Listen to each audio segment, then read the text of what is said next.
मुझे लगता है कि जो समाज की ज़रूरतें हैं, जो समाज की स्थिति है, समाज जैसा चाहता है, समाज में जिस तरह की प्रगति हो रही है, उन्नति हो रही है, जिस तरह के डेवलपमेंट्स आपको दिख रहे हैं, पत्रकारिता की भी ये विवशता है कि वह भी अपने आप को उस हिसाब से ही आगे बढ़ाए। अगर वो नहीं बढ़ेगी, अगर वो उस रास्ते से अपने को जबरन अलग करने की कोशिश करेगी, तो हमें लग रहा है समाज और उसके बीच के अन्योन्यास संबंध जो है वो बिखर जाएंगे और वो टिकेंगे नहीं।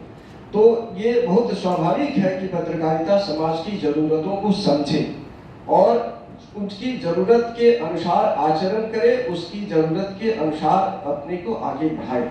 अगर अपने को स्थापित करने की हड़बड़ी में कुछ ऐसे काम कर बैठे या एक ऐसा लाइन ले, ऐसे रास्ते चल पड़े जो समाज की जो उम्मीदें हैं, आवश्यकताएं हैं, जो वहाँ के मानदंड हैं, उससे बहुत अलग हो जाएगा, तो मुझे नहीं लगता कि वो पत्रकारिता बहुत कुछ करने की स्थिति में होगी। और ये बात शायद अतीत में भी हुई थी। मैं पिछले 25 वर्षों से अपने पूर्वज पत्रकारों के साथ काम करता रहा हूँ और हमारी पीढ़ी में भी ढेर सारे ऐसे चर्चित पत्रकार हैं। मैं कह सकता हूँ अभी मंच पर भी कई लोग इस समय मौजूद हैं, उनमें से कुछ लोगों के साथ मैं बहुत करीब रह करके काम किया हूँ। तो मुझे लगता है कि उन सब लोगों से भी मिला सबक भी हमारे लिए ऐसा ही है कि हम सबसे पहले तो व्यक्ति के तौर पर, मेरा मतलब मेरे पाठक से है कि मैं अपने पाठक को समझूं और पाठक के साथ ही जो पाठक का समाज है उसको मैं समझूं।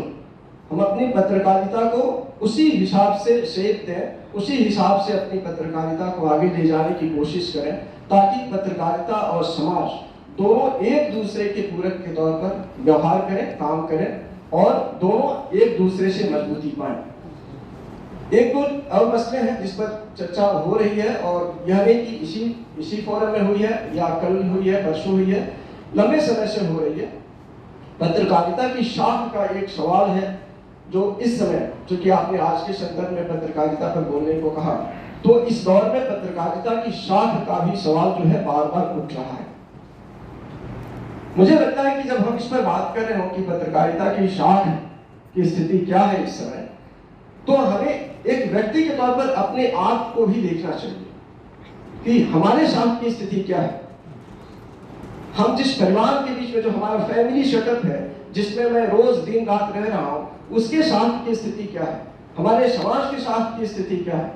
और अगर मैंने जैसे पहले कहा कि समाज में जो भी बदलाव होगा, जो भी परिवर्तन होगा, उससे पत्रकारिता अछूती नहीं रह सकेगी। क्योंकि कल किसी वक्ता ने कल के आयोजन में कहा था कि पत्रकार और पत्रकारिता, मसलन मेरा मतलब पत्रकारों से है कि पत्रकार हमारे बीच जो लोग ये बैठे हैं सभा कक्ष में, इन्हीं में से आते हैं, इन्हीं के परिवारों से आते हैं, इन्हीं से सीख समझ करके आते हैं और उनका आचार आचरण व्यवहार भी इनसे प्रभावित होता है। तो जैसा समाज है वैसा पत्रकारिता, जो अभी मैं चर्चा कर रहा था, तो शाख का सवाल भी लगभग वैसा ही है। शाख की गिरावट यदि आप कह रहे हो, आमतौर पर जब शाख का सवाल उठाते हैं तो मान लेते हैं कि पत्रकारिता के शाख में बट्टा लग रहा है, उसका शाख घट रहा है। भूलने की नहीं है ये बात कि ये संकट बाकी क्षेत्रों में भी है, सिर्फ पत्रकारिता में नहीं है। आप दूसरे क्षेत्रों को देख लीजिए, राजनीति में कैसे शाख की स्थिति बनी है, आप प्रशासन को देख लीजिए कि वहां पर शाख की स्थिति कैसी बनी है, आप देश भर पर एक बार नजर उठा करके देखिए, आपको पता चलेगा कि शाख का संकट कैसे पत्रकारिता के अतिरिक्त दूसरे क्षेत्रों में भी बड़े पैमाने पर बड़ी तेजी से बढ़ा है। और अगर ये स्थिति लगातार जारी रहेगी तो आप ये उम्मीद न करें कि पत्रकारिता कुछ अलग ढंग की ऐसी होगी जो सबको एकदम चमत्कृत कर देगी। क्योंकि पत्रकार और पत्रकारिता ये दोनों बाकी एजेंसियों से भी, जो हमारा सोशल सेटअप है उसमें बाकी जो दूसरे घटक है उनसे वो अछूती नहीं रह सकती और वो अपने को अछूता रह करके अलग नहीं रख सकते, ये संभव ही नहीं होगा। तो शाख के संकट को ऐसे थोड़ा हमें लग रहा है कि हम लोग बढ़ा चढ़ा करके कह भी रहे हैं। और शाख का संकट देखिए, मैं अभी पिछले 7-8 वर्षों तक बिहार में रह करके काम किया। मुझे मेरे संस्थान ने वहां पर एक नया असाइनमेंट दिया था, वहां कुछ एडिशंस लॉन्च कराने के लिए गया और 7-8 वर्षों तक वहां रहा। वहां जाने के बाद यहाँ कलकत्ता में तो पत्रकारिता थोड़ी अलगता में था, जब बिहार गया तो देखा कि वहां की स्थिति थोड़ी अलग है।